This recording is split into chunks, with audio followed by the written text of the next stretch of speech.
Hola a todos, en esta ocasión les traigo una recopilación de 3 historias de terror, las cuales tienen la cualidad de ser realistas. Ya que sí, hay muchas creepypastas basadas en hechos reales, pero estas son muy exageradas o abusan del gore o de cosas hiperrealistas. Las siguientes historias no tienen eso, simplemente son muy buenas, sin necesidad de incluir mutilaciones y sangre. Son más parecidas a situaciones que sí podrían pasar. Espero sean de su agrado. Sin más que decir, comencemos. Me criaron para creer que era un androide. Desde temprana edad me dijeron que mi padre me había construido y que estaba hecho para ayudar a la familia. Cualquier sentimiento o pensamiento que difiera de su programación debía serle informado como un mal funcionamiento que él arreglaría. No me tomó mucho tiempo asociar los malos funcionamientos con el dolor y los informé cada vez menos a lo largo de los años. Dormía en el sótano en una caja con una delgada capa de espuma y una almohada. No fui a la escuela, ni siquiera sabía que la escuela existía. Mi educación, si se puede llamar así, era una lista de libros sobre temas para cargar a mi memoria. La mayoría de estos libros trataban sobre temas útiles para mis padres, como trabajos básicos de plomería y electricidad, cocina, jardinería y los escritos por mi padre sobre mi programación. Luego, mi madre me daría una lista de preguntas para responder sobre estos libros para asegurarse de que la carga se realizó correctamente. A veces, las preguntas podrían ser trucos y las respondía incorrectamente a los ojos de mi padre indignado. Mis cargas eran casi siempre exitosas, no tenía nada más que tiempo y el miedo intenso de corromper mis procesadores si no me concentraba adecuadamente. Escribir esto ahora, tantos años después, suena ridículo, pero cuando era un niño no expuesto al mundo, solo tenía a mis padres para guiarme. Entre las cargas y el mantenimiento, tenía tareas que completar. Esto incluía cortar el césped, cuidar el jardín, cocinar, limpiar y arreglar cosas como cortadoras de césped, lavadoras, secadoras y refrigeradores. No hubo tiempo de inactividad, siempre tuve cosas rotas que arreglar. Más tarde descubrí que mi padre los vendería una vez que los arreglara. Cuando tenía 17 años, no sabía de cumpleaños ni de mi edad, pero esto es lo que me ha dicho la policía. Mi padre tuvo que dejar de trabajar y decidió que era hora de que yo ganara algo de dinero. El pensamiento me asustó, pero obedecí las órdenes como estaba programado para hacerlo. Mi padre me enviaba a trabajar en efectivo, cortando césped y haciendo trabajos generales en el jardín. Por lo general, esperaba en el auto hasta que terminaba o se iba y regresaba si no había nadie en casa. Durante esos momentos me ponía en modo mudo y decía que sabría si hablaba con alguien. Estaba prohibido, si no funcionaba bien habría graves consecuencias. Nadie se acercó ni habló conmigo. Incluso si hubieran llegado a casa antes de que regresara mi padre, entrarían sin decir una palabra. Más tarde descubrí que les había dicho a sus clientes que yo era sordo y mudo y que le gustaba que me dejaran solo para terminar el trabajo. Era simple, me dejaba en una propiedad grande, yo hacía mi trabajo y nos íbamos. Un día estaba cortando el césped de la casa habitual, no había coches en la entrada, así que mi padre me dejó para hacer el trabajo. Poco después salió una chica con una copa. Ella parecía de la misma edad que yo y por un momento consideré que ella también podría ser una androide. Hace bastante calor afuera, pensé que tal vez querrías esto, dijo, entregándome una bebida negra. Es Pepsi. Espero que esté bien. Ella sonrió. Y no tenía idea de que era Pepsi. Era negro, como el aceite que mi madre me hizo beber, así que pensé que debería estar bien. Todavía recuerdo ese primer sorbo. Fue lo mejor que había probado. No dejó mi mente revuelta como la bebida de mi madre. Quería preguntar qué era Pepsi, de dónde sacó esta bebida. ¿Lo hizo ella? No te he visto por aquí. ¿A qué escuela fuiste? Preguntó la chica Pepsi. Bajé la cabeza y regresé a mi cortadora de césped. ¿Qué se suponía que debía hacer? ¿Ni siquiera vas a decir gracias? Bromeó, siguiéndome. La miré, me puse nervioso por razones que aún no conocía. Tengo que trabajar, le respondí. Sin decir una palabra más, resopló y se alejó. Pasé el resto del día contando los minutos hasta que mi padre vino a recogerme. Estaba convencido de que sabrían que me había quedado mudo, que había hablado con alguien. Cuando el polvoriento carro rojo de mi padre se detuvo, cargué mi equipo en el auto y entré. No se dijeron palabras, sentí una pequeña sensación de alivio, pero una pequeña voz en el fondo de mi cabeza me habló. Puede que no lo sepa ahora, pero espera a que llegues a casa. Nada fue fuera de lo habitual esa noche. Hice mis quehaceres, trabajé en mis cargas y recargué mis baterías. El resto de la semana transcurrió como de costumbre, mi padre estaba en uno de sus estados de ánimo que duró de días a semanas. Cuanto más largo era el estado de ánimo, más agresivo se ponía conmigo. La pequeña voz en la parte de atrás de mi cabeza me habló una vez más. Quizás él realmente no lo sepa. Quizás esté mintiendo. Una vez sembrada esta semilla, durante los meses siguientes sus raíces se apoderaron de mí. Los raros momentos en los que me quedé solo, hice algo que nunca había hecho antes, vi la televisión. Aunque generalmente en silencio y en intervalos cortos, comencé a ver imágenes del mundo exterior. Familias felices, dibujos animados y animales, era fascinante y aterrador al mismo tiempo. Sin embargo, el día que cambió mi vida fue el día en que encendí la televisión y vi la película Yo, Robot.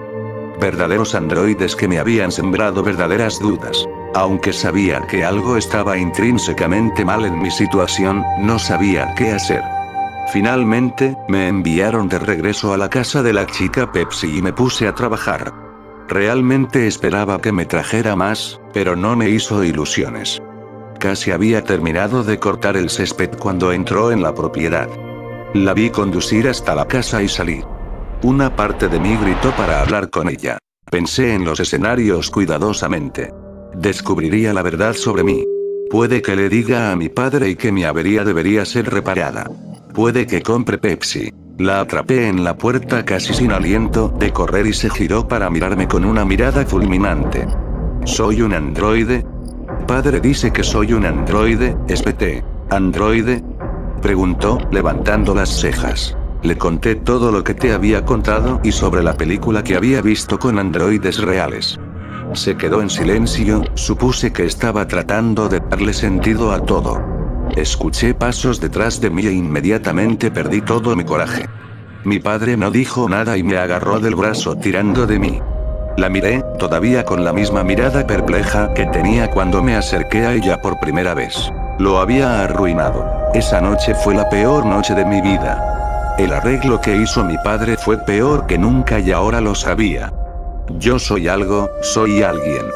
Las costuras se estaban partiendo, mi padre ya no se molestaba con la habitual fachada a medias que se había vuelto tan evidente para mí ahora.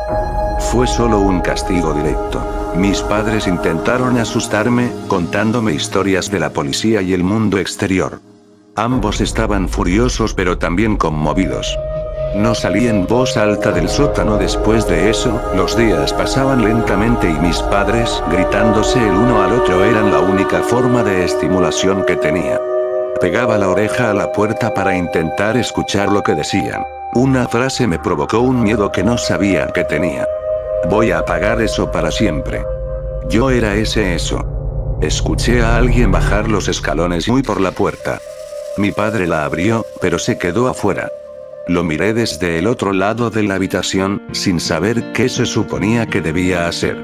Arrojó una pala a la habitación y esta golpeó el suelo rompiendo el silencio.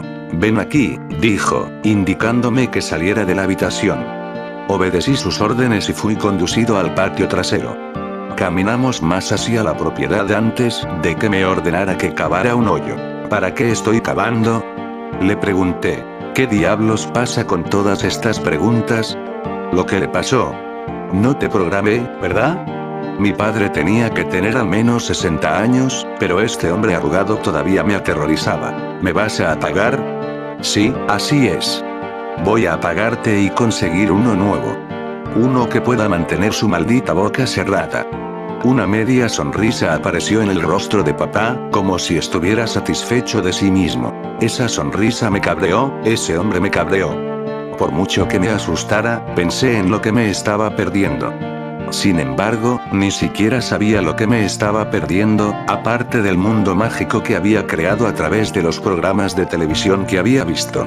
Pensé en la chica Pepsi, pensé en la maldita Pepsi y luego en todo el dolor que me había causado este hombre. Apreté la pala y lo golpeé conectándome con el lado de su cara de él.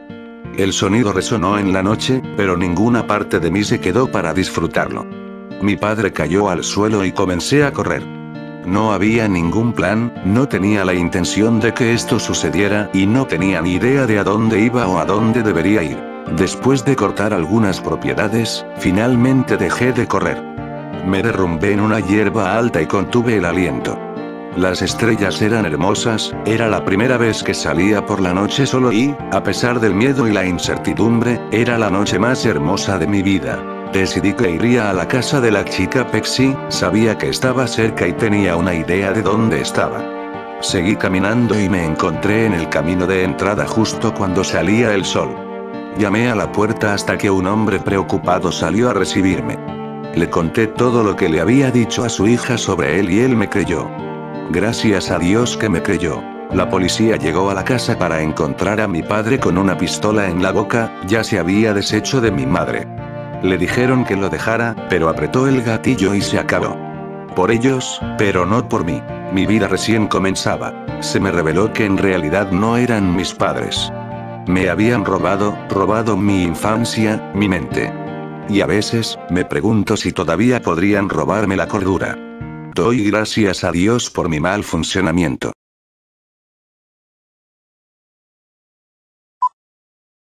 El último golpe. Es de noche y te encuentras en tu cama intentando conciliar el sueño. La televisión está encendida, pero le has puesto el volumen más bajo con el fin de no despertar a tus padres. La parpadeante luz del aparato topa en algunos lugares de la habitación, cambiando las sombras que se encuentran a tu alrededor y llenando tu mente de escalofriantes pensamientos. Estúpidamente hace poco apagaste las luces, y el interruptor se encuentra del otro lado de la habitación. Estás asustado mientras imágenes de demonios y espectros atraviesan tu mente, tu corazón palpita como un martillo golpeando un yunque. ¿Por qué? ¿Por qué tuviste que leer todas esas historias de terror? Te reprimes a ti mismo por ser tan idiota, y te das vuelta, intentando dormir. Entonces sucedió. Casi al mismo tiempo que cerraste los ojos. Un golpe, suena como si viniera del final del pasillo. Abres los ojos y te incorporas cautelosamente. Probablemente tu hermano se cayó de la cama o algo así.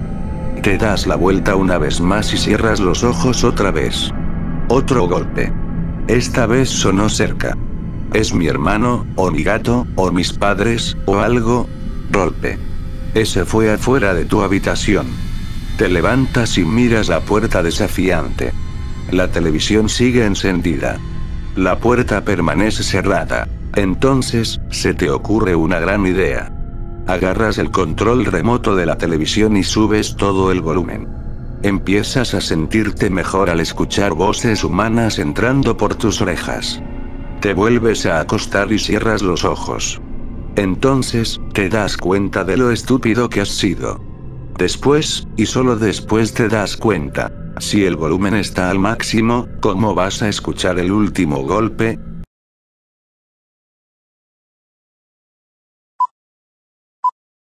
Rompiendo la psicosis. Un artista, que solía pintar cuadros de gatos. Siempre gatos. Era muy admirado hasta que la psicosis empezó a carcomerle el cerebro.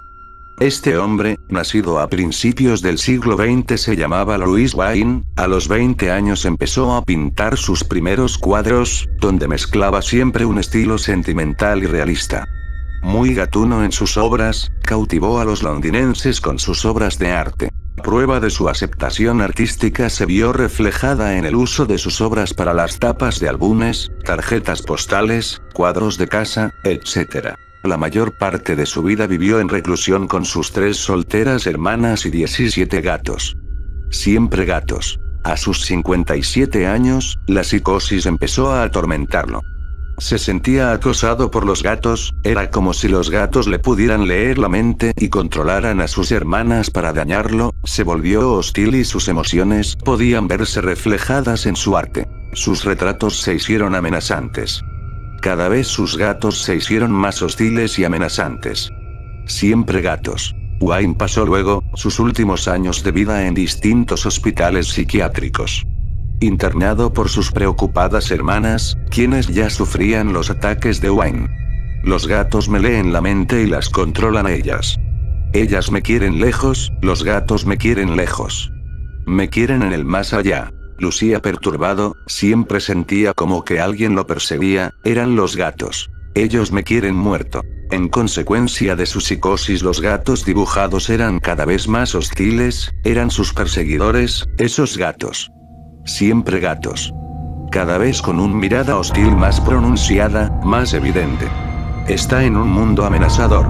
Le amenazan los gatos. Luego empieza a fragmentar a los gatos de sus retratos. Cada vez son más fantasmagóricos. Pueden cruzar paredes, pueden flotar, pero no me atraparán, no lo harán, no. Finalmente sus cuadros pierden el sentido total. Siempre gatos. Solo mantenían su diseño barroco infinitamente detallado. Sin embargo, los gatos se convirtieron en seres más abstractos, por no decir demoníacos. El gato de la izquierda fue pintado durante su etapa inicial como artista. Se diferencian sobre todo los ojos alarmados. La piel puntiaguda también era normal. Era cuando aún no le amenazaban los gatos. En el siguiente retrato, el gato es muy amenazador. Predomina un rojo sangriento. Sobre todo en los ojos. Siempre gatos. Gatos endemoniados. Una muestra de su psicosis progresiva. En el último retrato, durante las últimas etapas de la psicosis de Wayne, los gatos son demasiado abstractos, son más diabólicos y el estilo usado al inicio es dejado de lado. Solo mantiene a los gatos. Siempre gatos.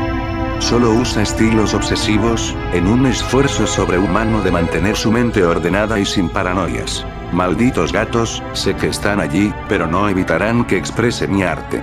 Nunca. Siempre. Gatos.